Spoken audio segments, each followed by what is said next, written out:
Elara's day always began before the sun fully remembered its name.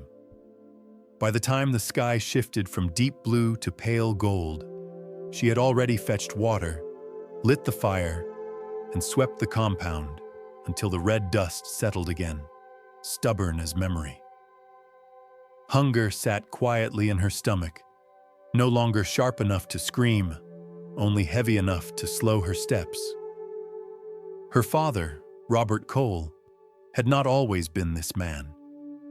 There were stories, the kind neighbors whispered when they thought Elara could not hear, of a younger Robert who laughed easily, who worked his farm with pride, who loved his first wife deeply. But grief has a way of rotting what it touches when left to fester. When Elara's mother died 6 years ago, something in Robert collapsed inward. Drink filled the space where patience once lived. Anger followed soon after. And then came Margaret Cole, the woman Robert married when the house still smelled faintly of morning. Margaret arrived with sharp eyes and sharper words. She looked at Elara not as a child to be raised, but as a burden to be managed. Under Margaret's rule, Elara became useful only when she was quiet. Cook, clean, fetch, carry, endure. From dawn until dusk, her hands stayed busy so her mouth would not ask questions.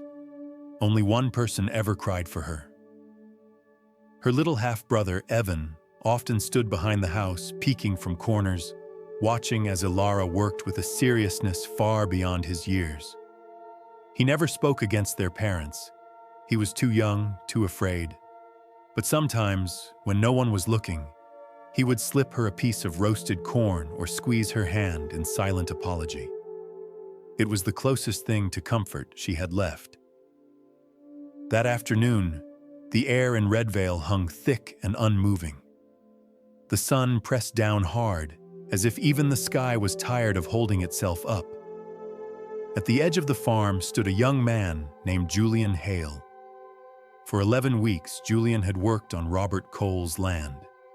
He cleared bushes until his palms split, planted cassava under unforgiving heat, carried loads that bent his back forward.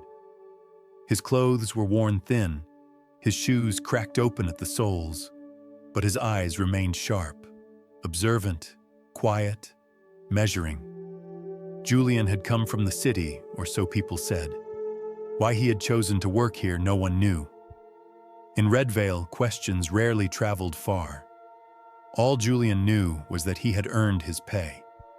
And all Robert knew was that he did not want to give it.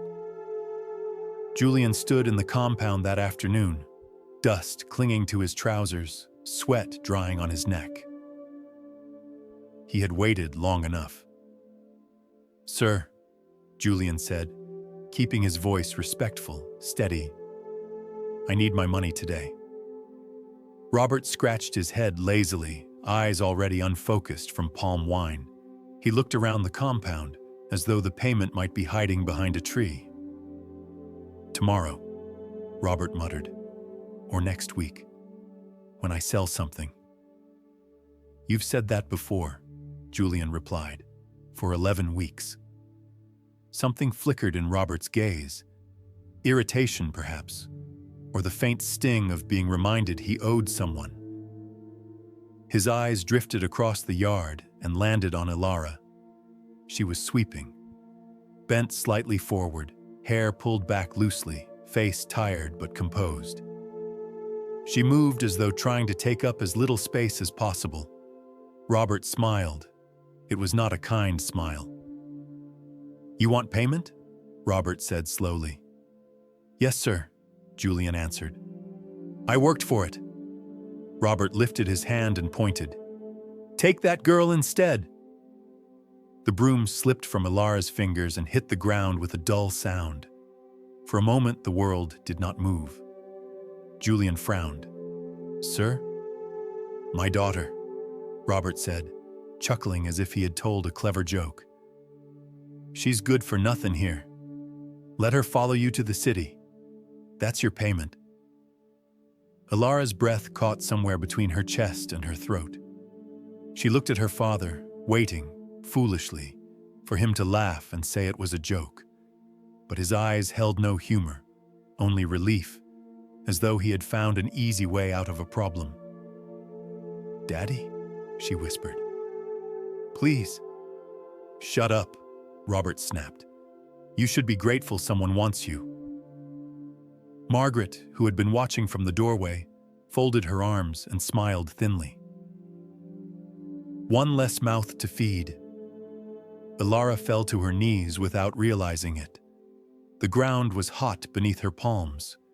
She shook her head, tears blurring her vision, words tumbling out in broken pieces, begging, pleading, promising anything she could think of. No one answered her.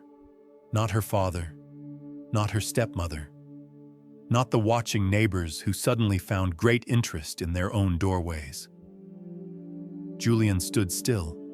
He looked at Elara properly then, not as an object being offered, but as a person breaking in front of him. He saw fear, yes, but also something else, a quiet strength, a dignity that pain had not managed to kill. He swallowed. "I'll take her," Julian said. Just like that, Elara's life was sealed and torn open at the same time. That evening, she packed her few clothes into a black plastic bag. No one hugged her. No one prayed for her journey. Only Evan stood behind the house, crying softly as he waved goodbye, his small hand trembling. As Elara followed Julian down the dusty road out of Redvale, she did not look back. Inside her chest, a single prayer formed, simple, desperate, and unbearably human. Please let this man be different. She did not know yet that this walk, born from humiliation, was only the first step into a far more dangerous test, one where love, power, and dignity would soon stand face to face. The road out of Redvale stretched long and uneven, like it did not want to let anyone leave without a final test of patience. Elara sat by the window of the bus, her black plastic bag pressed tightly against her knees. The engine rattled, coughing up dust as it moved through small towns and dry stretches of land where trees stood thin and stubborn. With every mile, Redvale fell further behind, yet its weight stayed lodged inside her chest. She did not know where she was going. She did not know what waited at the end of the road. All she knew was that the place she had left had never allowed her to rest. Julian sat beside her, facing forward, quiet. He did not try to fill the silence with promises or questions. Every so often, Elara noticed him glance her way, his brow tightening slightly, as if he were carrying thoughts he did not know how to set down. She closed her eyes and whispered the only prayer she trusted. "Please, God, I am tired. Let this be different." When the bus finally rolled into Northbridge, the night had fully arrived. Lights lined the streets like scattered stars, bright and impatient. Cars moved quickly, horns sounded without warning, and people walked with purpose, as if time itself were chasing them. Elara shrank a little into her seat. The city did not feel cruel. It felt indifferent. And indifference, she knew, could be just as frightening. They took a small tricycle from the station. Julian paid the driver, then led her down a quieter street where the noise softened and the air smelled faintly of flowers instead of smoke. A tall black gate stood at the end of a narrow path, its surface smooth and imposing. Julian stopped. For a brief moment, Elara's heart began to race. She imagined locked doors, raised voices, hands that demanded obedience. Her grip tightened around her bag. Julian knocked. The gate opened slowly, silently, as if the night itself had been holding its breath. Elara gasped. Inside was a wide, clean compound bathed in soft light. White walls reflected the glow from carefully placed lamps. Flowers lined the walkway, their colors muted but alive. Somewhere nearby, water trickled gently, steady and calm. It looked unreal, like a picture torn from a magazine and placed in front of her without explanation. They passed the main house, large and elegant, and Julian led her instead toward a smaller building set behind it. It was simple, neat, with a door that closed properly and windows that looked out onto quiet space. "This is where I stay," Julian said, opening the door. "It's small, but it's peaceful." Elara stepped inside slowly. There was a bed with clean sheets, a small sitting area, a kitchen that smelled faintly of soap instead of smoke. A bathroom with a door that locked. She felt something loosen in her chest. "I recently got a job here," Julian continued, setting his bag down. "Security. The owner is kind. She lets me stay here for free as long as I keep the place safe." Elara nodded, unable to speak for a moment. Compared to the mat she used to sleep on in her father's kitchen, this place felt like a palace. "If this is where my life has brought me," she said softly, "then maybe God still sees me." Julian looked at her carefully. "Are you okay with this?" She met his eyes and nodded. "I have peace. I haven't felt that in a long time." Not long after, they were invited into the main house. The door opened to reveal an elegant woman in her late 50s. Her hair was neatly styled, her posture calm and assured. Her eyes, when they met Elara's, held warmth instead of judgment. "Good evening, Julian," the woman said. "And who is this beautiful young lady?" "This is Elara," Julian replied. "My wife." The woman smiled gently. "I'm Eleanor Hale. You're welcome here, my dear. This house is big enough for peace." She held Elara's hand briefly, her touch light but deliberate, as if she were studying not Elara's appearance, but her spirit. After a short conversation, they returned to the small house behind the estate.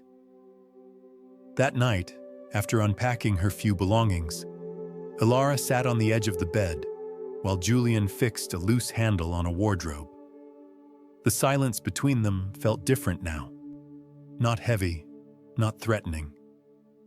"Julian," she said quietly. He looked up. "Yes?" "I thought you would hurt me," she admitted. "I thought you would shout at me, or treat me like something you owned."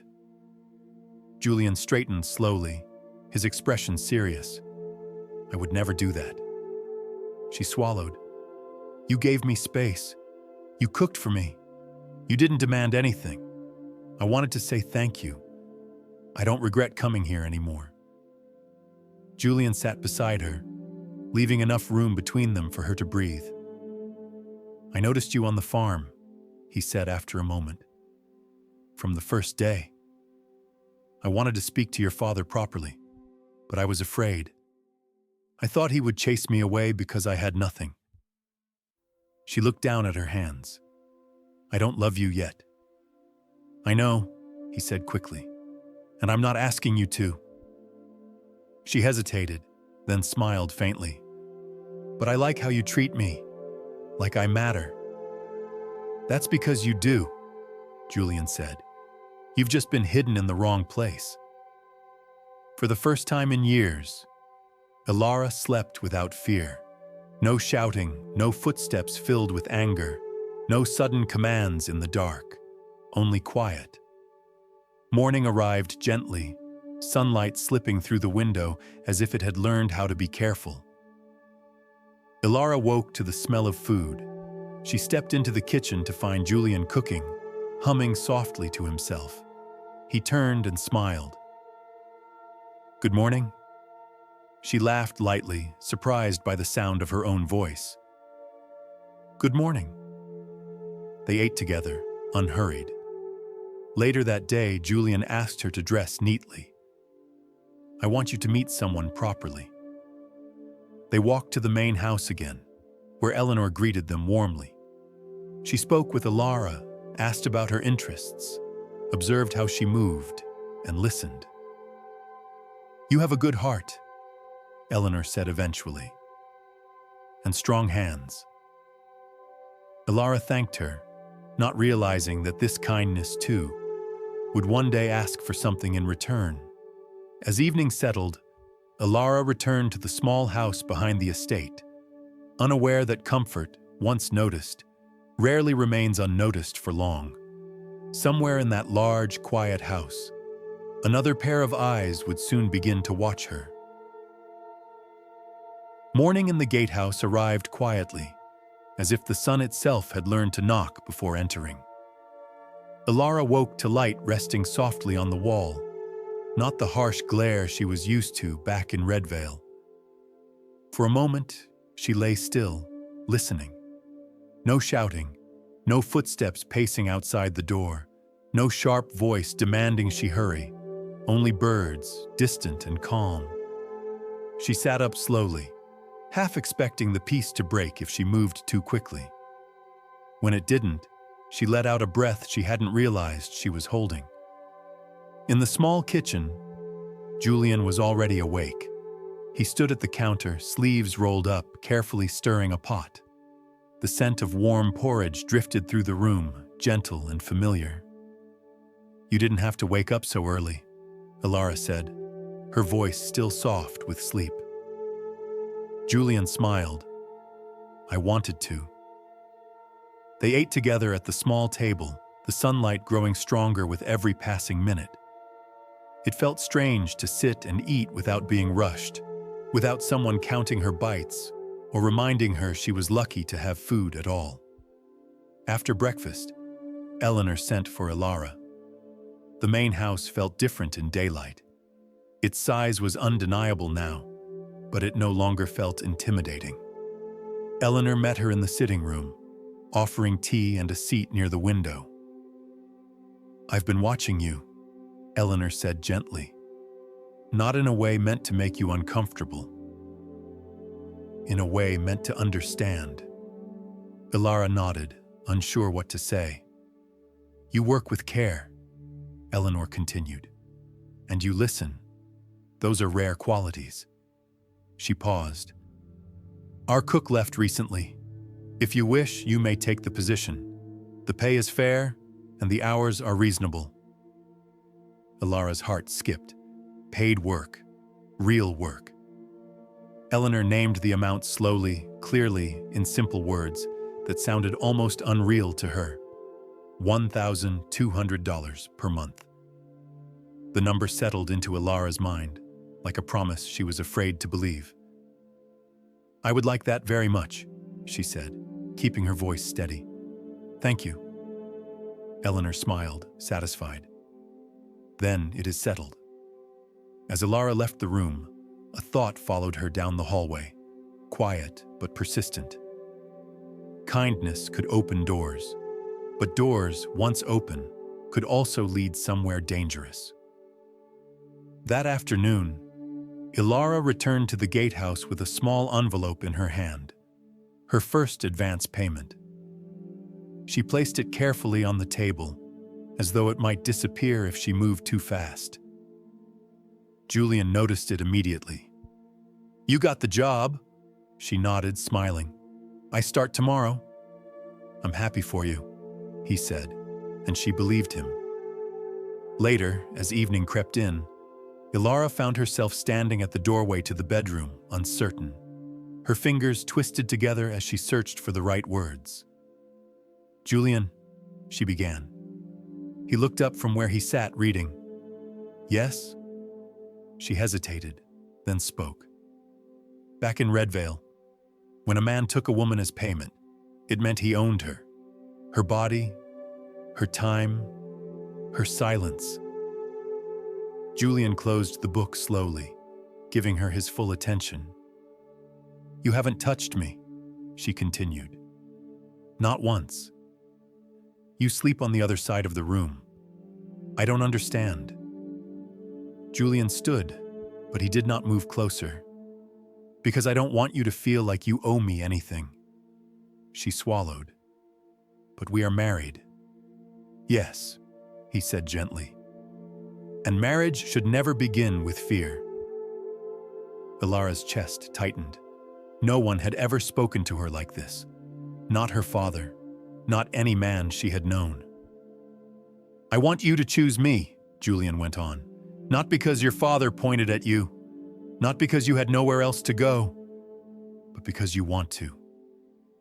Her eyes filled, but the tears did not fall. I don't love you yet, she said honestly. I know, he replied without flinching. And that's all right. She studied his face, searching for deception, for impatience. She found neither. I think, she said slowly, that love feels like safety. And you have given me that. Julian nodded. Then we can wait. That night, Elara slept easily again, her body slowly unlearning the language of fear. The following days passed gently. Elara learned her duties in the kitchen, moving between gleaming counters and polished floors that reflected her own uncertain reflection back at her. The staff treated her with polite distance, not unkind, but careful. She noticed how they watched Eleanor, how they lowered their voices when she entered a room. Power, Elara realized, did not need to shout. Each evening, she returned to the gatehouse, where Julian asked about her day and listened without interrupting. Sometimes they talked about small things. Sometimes they sat in shared silence that felt comfortable instead of heavy. One evening, as they washed dishes together, Elara spoke again. I want to study, she said suddenly. I don't know how, I don't know when, but I don't want my life to stop here. Julian looked at her, surprised, then thoughtful. Then we will find a way, slowly, properly. She smiled. It was not a promise built on grand gestures or fast solutions. It was better. It was honest. From the balcony of the main house, unseen, someone watched Elara cross the courtyard that night. Tall, well-dressed, curious.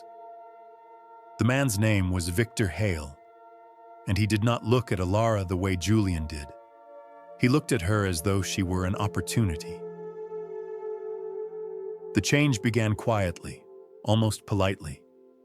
Elara noticed it first in the way footsteps sounded behind her more often than before.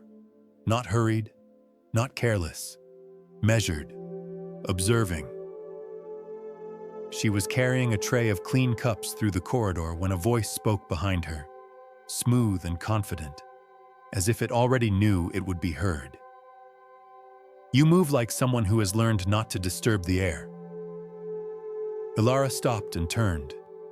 The man standing there was tall, dressed in a dark jacket that fit him too well to be ordinary. His hair was neat, his smile easy, practiced. His eyes did not search the room the way guests usually did. They rested on her, steady and appraising. I'm Victor Hale, he said, Julian's younger brother. Elara inclined her head politely. Good evening, sir. Victor's smile widened slightly. You don't need to call me that. Call me Victor. She nodded, but did not repeat his name. From that moment on, Victor seemed to appear everywhere. He passed through the kitchen while Elara worked, commenting on how quickly she learned. He paused in doorways, asking harmless questions about Redvale, about village life, about whether she missed it.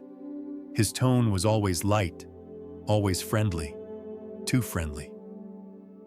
One afternoon, he handed her a phone. For emergencies, he said casually. This place is big. It's better to be reachable. Elara accepted it, then quietly set it on the counter when he left, unsure what accepting it truly meant. Later that week, Victor found her alone in the garden near dusk, trimming the edges of a flower bed. The sky was turning pale orange, the air warm but gentle. "You don't belong in the kitchen," Victor said, watching her hands. "You're smarter than that." Elara paused. "I like my work." "That's because no one has shown you better," he replied. "Yet." She stood, wiping her hands on her apron. "Sir, Victor, I should return inside." Victor stepped aside smoothly, not blocking her path, but close enough that she could feel the space tighten.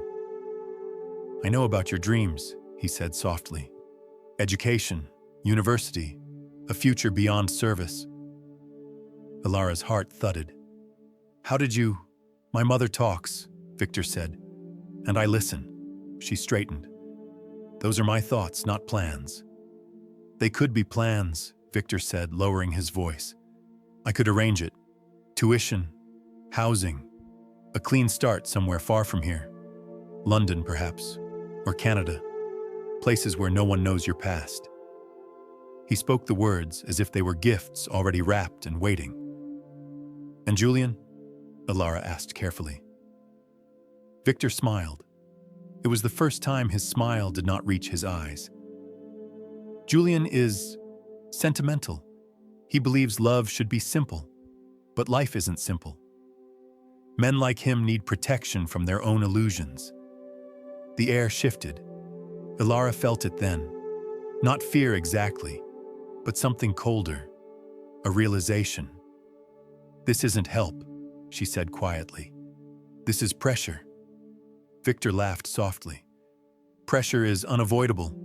I'm offering opportunity." "And if I say no?" she asked. Victor's gaze flicked briefly toward the main house. "Then nothing changes," he said, "unless it has to." That night, Elara did not sleep easily. When Julian returned from his shift, she told him everything. Victor's presence, the offers, the way his words pressed too close to her skin. Julian listened, jaw tight, eyes darkening. "He won't touch you," he said firmly. "I won't allow it." "That's not what frightens me," Elara replied.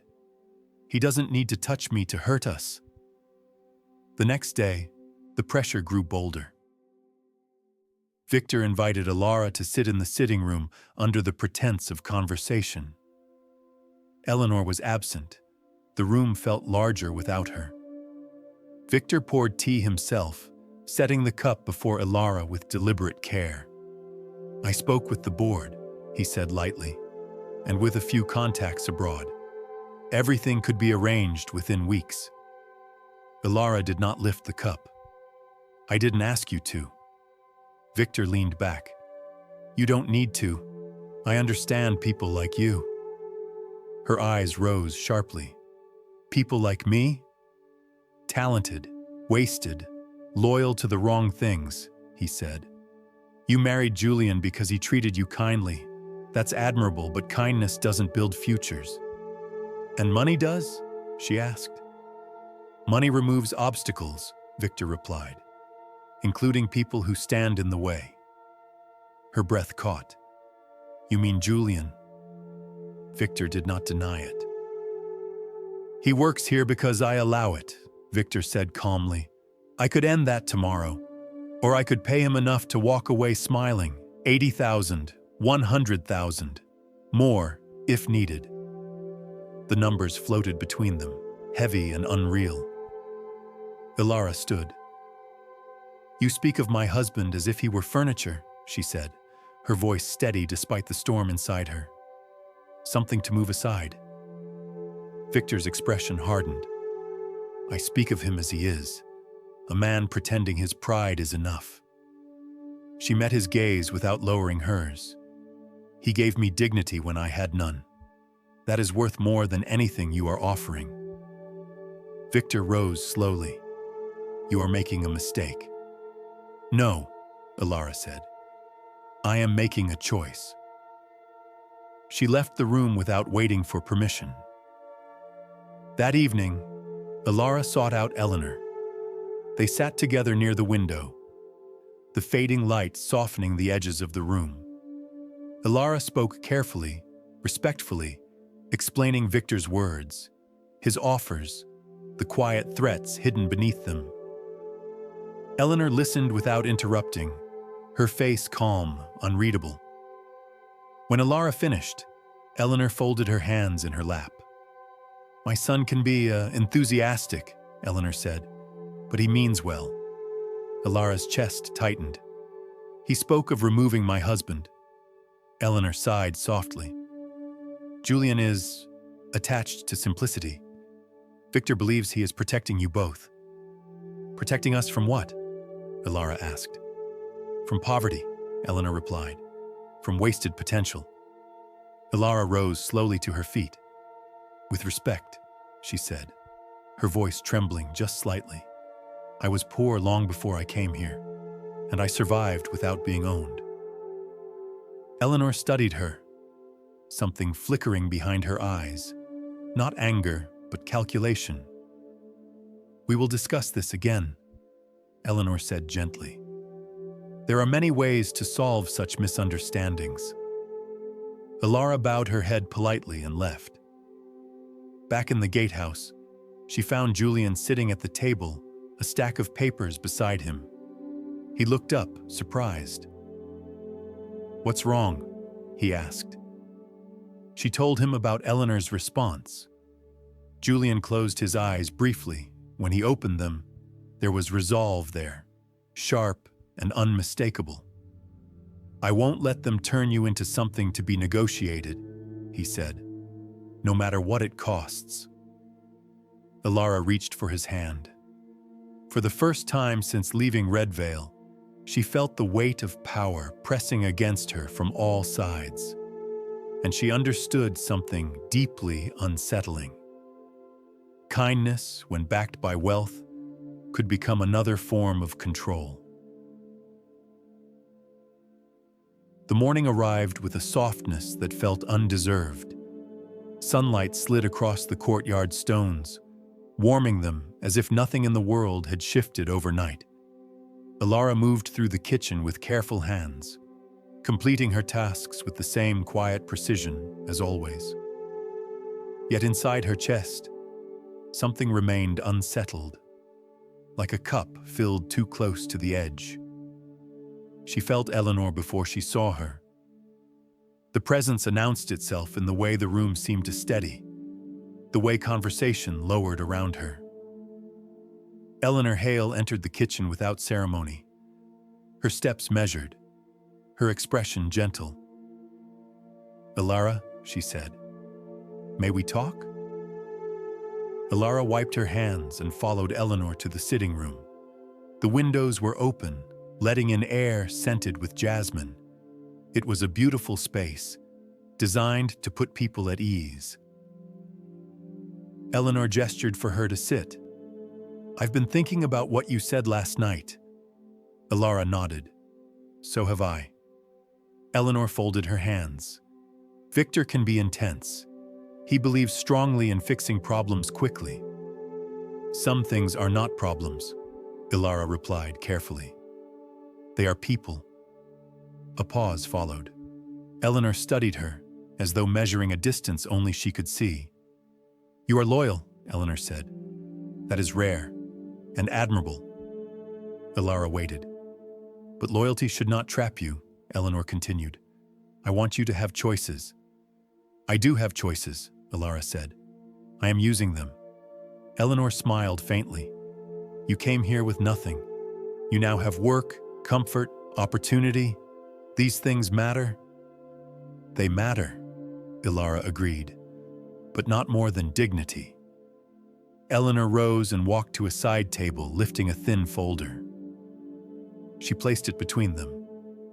"I am prepared to help you," Eleanor said gently.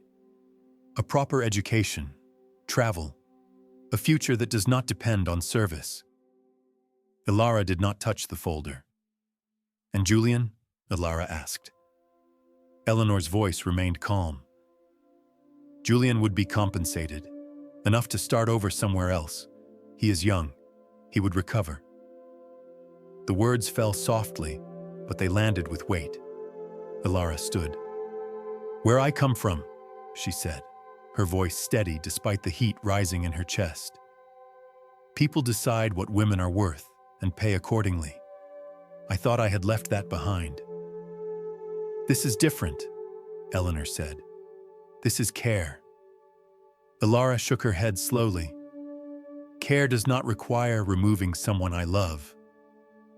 Eleanor's eyes hardened just slightly. Love is not always practical. No, Elara replied. But it is always chosen. She bowed her head politely. Thank you for your concern, Mrs. Hale, but I will not be purchased. She left the room without waiting for permission. Back at the gatehouse, Elara found the door unlocked. Inside, a neat stack of envelopes rested on the table. Julian stood nearby, his shoulders tense. They came while I was at work, he said quietly. Victor and my mother. Elara approached the table slowly. She opened one envelope, then another. The amount was clear even without counting carefully. $47,000 saved over time, gathered in silence. Enough to start a small business. Enough to tempt someone who had never known security. Julian spoke before she could. I was planning to tell you. I wanted us to have options. She closed the envelope gently. I believe you. He looked relieved. We can leave, tonight if you want. We can rent a small place, start over. Elara took a breath. The decision formed itself fully now, calm and solid. Yes, she said. We should go. Julian blinked. You're sure? I am, Elara replied. Staying would mean agreeing to be weighed and priced again. I won't do that. They packed quietly. Elara folded her clothes with care, the way she always did. She paused once, looking around the small house that had given her peace, then turned away. As they stepped outside, Eleanor stood waiting near the path. I hoped you would reconsider, Eleanor said softly. Elara met her gaze. I have. Julian spoke then, his voice firm. Mother, this ends now. Eleanor's eyes flicked to him, surprised. We are leaving, Julian continued, and we will not accept any more offers. Eleanor exhaled slowly. You are making things difficult. No, Julian said. We are making them honest. Eleanor watched as they walked past her, out through the gate into the street beyond the estate's walls. That night, in a small rented room across the city, Elara lay awake beside Julian. The room was plain, the mattress thin. The window rattled faintly in the breeze, yet her chest felt lighter than it had in days. You didn't have to choose me, Julian said quietly. Not against all that. Elara turned to face him. I didn't choose poverty, she said. I chose respect. He nodded, swallowing. Somewhere across the city, Eleanor sat alone, staring at the gate that now stood closed. And for the first time, she wondered whether the girl she tried to help had seen her more clearly than she had seen herself. The room Elara and Julian rented was small, plain, and honest. Morning light crept through thin curtains, touching the edges of the walls without ceremony. There was no polished stone beneath their feet, no fountains murmuring nearby. Only the soft hum of the city waking up and the steady rhythm of breathing beside her. Elara opened her eyes and lay still for a moment. For the first time since leaving the Hale estate, she did not feel watched. Julian was already awake, sitting on the edge of the bed, his hands clasped together. His posture was calm, but his face carried a tension Elara had learned to recognize. You didn't sleep much, she said quietly. Julian shook his head. There are things I should have told you sooner. She sat up, pulling the thin blanket around her shoulders. Then tell me now. He took a slow breath, as though steadying himself before stepping into deep water. "They will come," Julian said. "My family does not accept closed doors easily." Almost as if summoned by his words, a knock sounded at the door. Elara's body tensed, but Julian reached for her hand. "Let me handle this." When Julian opened the door, Eleanor Hale stood in the hallway, dressed simply now, without the authority of the estate wrapped around her. Behind her, a few steps back, was Victor. No smiles this time. No silk-wrapped offers. "May we come in?" Eleanor asked. Elara nodded once. They sat around a small table that wobbled slightly on the uneven floor. The room felt too small to contain the history about to be spoken aloud. "I owe you the truth," Eleanor began, her voice lower than before. "All of it." Elara folded her hands in her lap. "I am listening." Eleanor turned to Julian. "You must speak for yourself." Julian's jaw tightened. He looked at Elara, not away. "My name is Julian Hale," he said slowly, "and I am not a security guard." The words settled between them. He explained carefully, without drama. The Hale family holdings, the long-established businesses, the wealth measured not in pockets of cash, but in numbers too large to feel real. He spoke the figure plainly, in human terms, so it would not sound like a spell. Assets valued around $1.8 billion.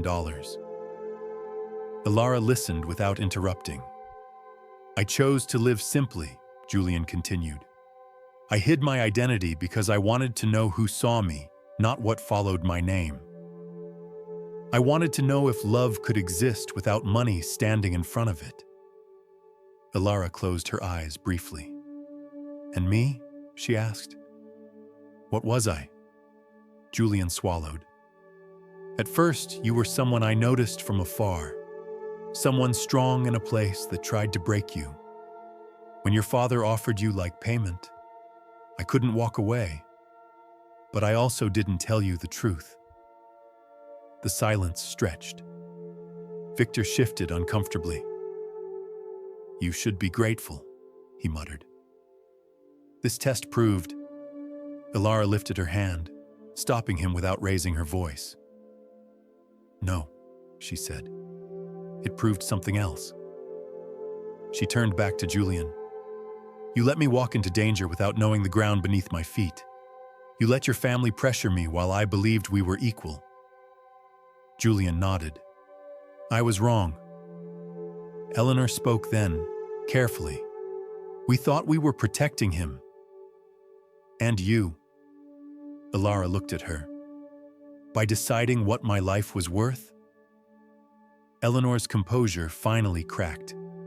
"By believing money could fix everything." Julian leaned forward. "I didn't want that. I didn't expect Victor to cross lines." "But you allowed the game to exist," Elara said. "And games hurt people." Julian's voice was quiet. "I know."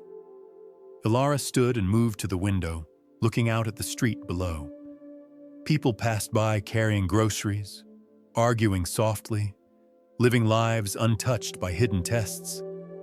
"I chose you," she said at last. "Not because you were poor, not because you were rich, but because you gave me dignity when I had none." She turned back to face him. "But dignity cannot survive lies." Julian stood as well. "Then tell me what repair looks like." Elara considered her words carefully. "First," she said, "no more secrets that shape my life, ever." Julian nodded. "Agreed." "Second," she continued, "your brother will never be allowed near me alone again, and he will apologize without conditions." Victor opened his mouth, then closed it. "I apologize," he said stiffly. "I crossed boundaries." Elara met his eyes. "Say it like you mean it." Victor exhaled sharply. "I'm sorry. I treated you like an opportunity instead of a person." Elara inclined her head slightly. "That is enough." "Third," she said, turning back to Eleanor, "you will never again speak of buying someone's life as help." Eleanor bowed her head. "I understand." Elara returned to her seat. "And finally," she said to Julian, "I need time. Forgiveness is not a door you open with one confession." Julian nodded. "Take all the time you need." Eleanor rose slowly. "We will respect your boundaries." When they left, the room felt quieter, but heavier. Julian sat beside Elara, not touching her. "I don't expect you to stay," he said, "but I hope you will." Elara rested her hands together, feeling the steady beat of her heart. "I didn't leave Redvale to be tested," she said. "I left to live." She looked at him then, her gaze steady and unafraid. "If we continue," she said, "it will be because we walk forward honestly. Together." Julian nodded once, deeply. Outside, the city moved on, unaware that something rare had happened in a small rented room. A truth had been spoken, and for the first time, love stood without disguise. The days that followed were ordinary in ways Elara had never known before. There were no dramatic gestures, no sudden moves back into grand houses, no announcements made on her behalf.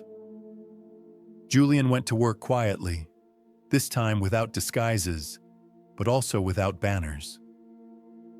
Elara returned to the kitchen at a smaller cafe near their rented room, choosing work where her name mattered more than her past. They lived simply, and for the first time, that simplicity belonged to them. Julian kept his distance when Elara needed it. He did not ask for reassurance, did not hurry her healing. When she spoke, he listened. When she was silent, he respected it. Slowly, something unfamiliar began to take shape between them. Trust that did not feel borrowed or tested, but earned day by day. Victor kept his promise. He stayed away. When they did meet once, briefly, at a family gathering Julian insisted Elara could decline, Victor approached with lowered eyes and no charm in his voice. He apologized again, more carefully this time, and then stepped back, leaving space where he once tried to claim ground. Eleanor changed as well, not dramatically, not completely, but enough. She stopped offering solutions shaped like money. She began asking questions she did not always like the answers to. And when Elara spoke, Eleanor learned, slowly, to listen without reaching for control. For Elara, healing did not arrive all at once. Some nights, old dreams returned. Her father's voice, the word payment, the feeling of being pointed at instead of chosen. On those nights, she would sit up in bed until her breath steadied, reminding herself that she was no longer owned by anyone's desperation. Julian never asked what she dreamed about. He only stayed awake beside her. Months passed, then years. Elara enrolled in evening classes, one course at a time.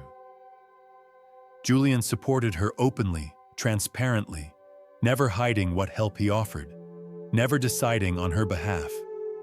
They talked through every step. Tuition was paid carefully, recorded honestly, without secrecy or leverage. Education was no longer a promise dangled in front of her. It was a path she walked herself. When Elara graduated from her first program, Julian sat in the audience quietly, clapping with the same steady pride he showed when she mastered new recipes or learned new languages. There were no speeches, no comparisons to what she could have been if she had accepted easier offers. Only this: she had chosen herself. Redvale eventually reached out again. Robert Cole sent word through a distant relative, asking for help. Age and illness had worn him thin. Margaret's voice no longer carried the same authority it once did. Elara listened, then declined to return. She sent money for Evan's schooling, structured carefully through proper channels, without visits, without forgiveness she was not ready to give. Boundaries, she had learned, were not cruelty. They were clarity. 7 years passed. By then, Elara wore a white coat that fit her shoulders with quiet confidence. She stood in a hospital hallway, reading charts, her hands steady, her voice calm. Patients trusted her. Colleagues respected her.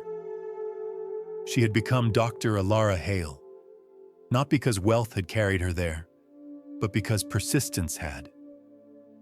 Julian stood outside that hospital on her first day, holding no flowers, making no announcements.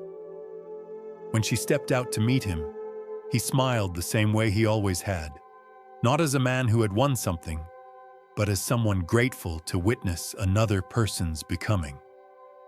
That evening, they walked home together. Their house was not the largest Julian could afford. It was comfortable, light-filled, chosen. If there were gifts, they were symbols of safety, not statements of power.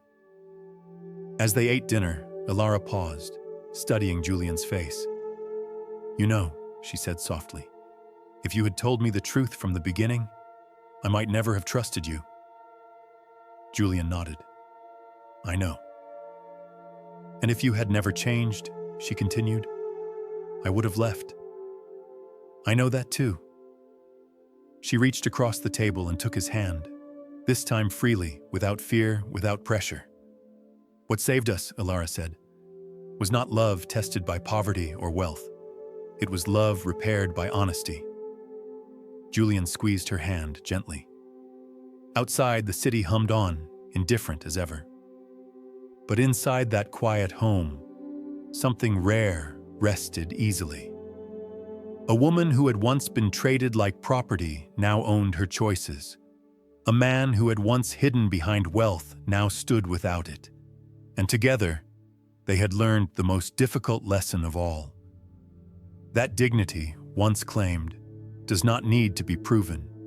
It only needs to be protected.